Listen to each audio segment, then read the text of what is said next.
जला हुआ आदमी, बर्न्ड पर्सन। नमस्ते।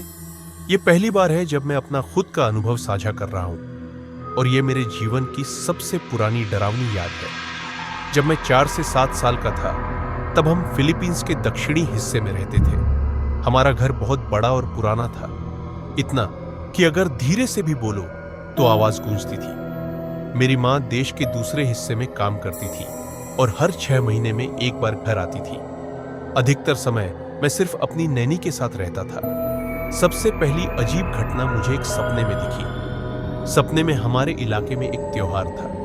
लोग नन्हे यीशु की लकड़ी की मूर्तियां लेकर जुलूस निकाल रहे थे। फिलीपींस बहुत धार्मिक देश है, लेकिन यह सपना पवित्र नहीं लग रहा था। कुछ गलत सा महसूस हो रहा था। जैसे ही जुलूस आगे बढ़ा, एक मूर्ति ने अचानक अपना सिर घुमाया और मुझे सीधे देखने लगी। उसका चेहरा डरावना हो गया, मुस्कुरा रहा था, लेकिन उससे मैं पसीने से भीगा हुआ उठ गया, रो रहा था, कांप रहा था।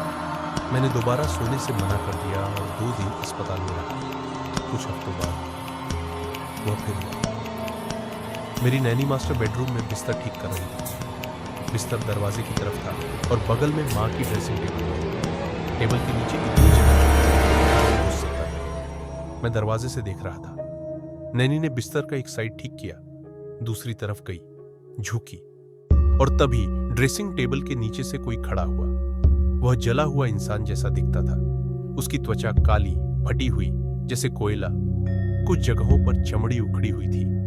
उसने मुझे नहीं देखा, जैसे उसे मेरी मौजूदगी का पता ही नहीं था। वह बिल्कुल सामान्य तरीके से मेरी नैनी की मदद करने लगा। मैंने नैनी को आवाज दी। उन्होंने कहा कि मजाक बंद करो, लेकिन मैं देख सकता था वह भी डरी हुई थी। कुछ मिनट बाद वह जला हुआ आदमी वापस झुका और टेबल के नीचे गायब हो गया। आज सोचता हूं तो वह बहुत लंबा नहीं था। बचपन में मुझसे लंबा, लेकिन अब मुझसे छोटा। अगली बार मैंने उसे लिविंग रूम में देखा। मैं कार्टून देख रहा था और खिलौनों से खेल रहा था। एक खिलौना सोफे के पास गिर गया। जब मैंने नीचे देखा, वह फिर वहां था। इस बार और करीब। मैंने सिर्फ उसकी पीठ देखी, लेकिन मुझे पता था वही है। मेरा पूरा शरीर जम गया। मैं भागा, टीवी चालू छोड़ दिया और सीधे नैनी के पास गया। आखिरी बार सबसे डरावना था। मेरे 2 दोस्त खेलने आए थे। हमने खेला, फिर छुपन छुपाई खेली। एक दोस्त ईंट बना, एक टेबल के नीचे छुपा और मैं मास्टर बेडरूम के बिस्तर के नीचे। वही बिस्तर। शायद मैं कुछ सेकंड के लिए सो गया। हवा मेरी कुछ ठीक है। मैंने धीरे से सिर घुमाया। वह मेरे साथ बिस्तर के नीचे सीधे मुझे घूमा। उसकी त्वचा काली, उखड़ी हुई, अंदर लाल मांस दिख रहा था। उसकी आंखों पर उसके सिर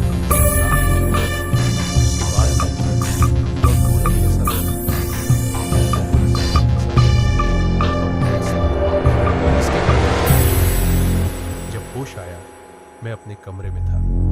उसके बाद मैंने उसे कभी नहीं देखा, लेकिन घर में अजीब चीजें होती रही। खिड़की के बाहर से गुजरती एक औरत, जिसे पड़ोसी नहीं देख पाते थे। ऐसी परछाइयां जो किसी की नहीं थी, और वो खामोश, जिसमें लगता था कोई देख रहा है। लोग मुझसे पूछते हैं, क्या मैं भूतों में विश्वास करता हूं? मैं हमेशा कहता हूं, हाँ। शायद विज्ञान अभी इसे समझ नहीं पाया है, लेकिन मैंने बहुत कुछ देखा है। यह सच्ची कहानी रेडिट यूजर IGOld1 द्वारा साझा की गई है। अगर आपको यह कहानी पसंद आई, वीडियो को लाइक करें, चैनल को सब्सक्राइब करें और कमेंट में बताइए।